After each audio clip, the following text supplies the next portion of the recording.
nagpapagamot, medical leave daw. Oh, yan mga kabunyog. Kaya, ano ito? Ano ito mga kabunyog, mga kababayan? Yan ang nangyari kay Loren Legarda. Hindi man lang hindi man lang sabihin natin hindi nagpaalam. Kahit man lang pinaalam, yun. Dapat hindi ka naman humihingi na aprobahan ang biyahe mo. Hindi naman. Kundi, may ano ka, public officer ka, may kayong pinuno, yung Senate President, magpapasabi ka man lang na ako'y babiyahe, SP. Babiyahe ako sa Europe, magpapagamot. Matagal ko na itong in-schedule. Ngayon ko na nalugaran. So, yan mga kabunyog, mga kababayan, ano ito, biglang nagbiyahe yung mag-ina. August 2.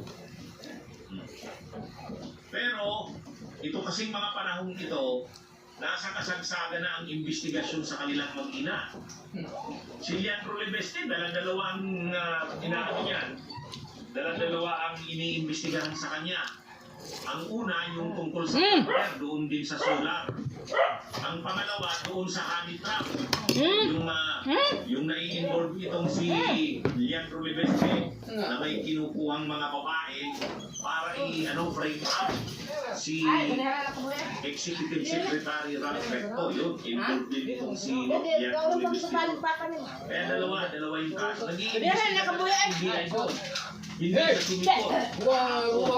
Hindi sumipot si Leandro Libeste.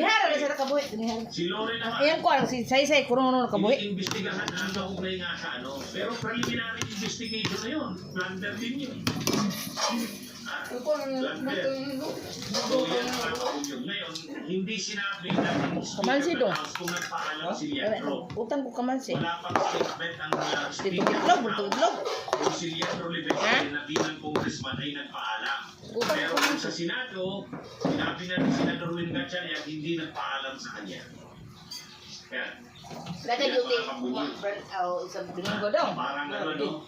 Parang mga magnanakaw na tumakas sa gabi. Kaya may yuting. Mga magnanakaw na tumakas sa gabi. Hindi nagpapaalam. Ganyan yung Yan magnanakaw.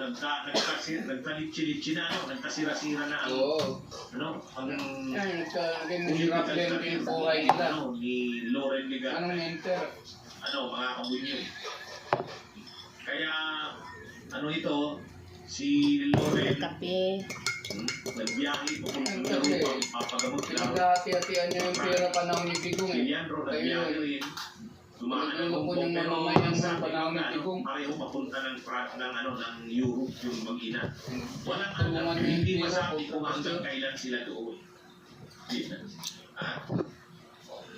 Kaya yun mga kabunyo, mga kababayan, yan po ang nangyari dito.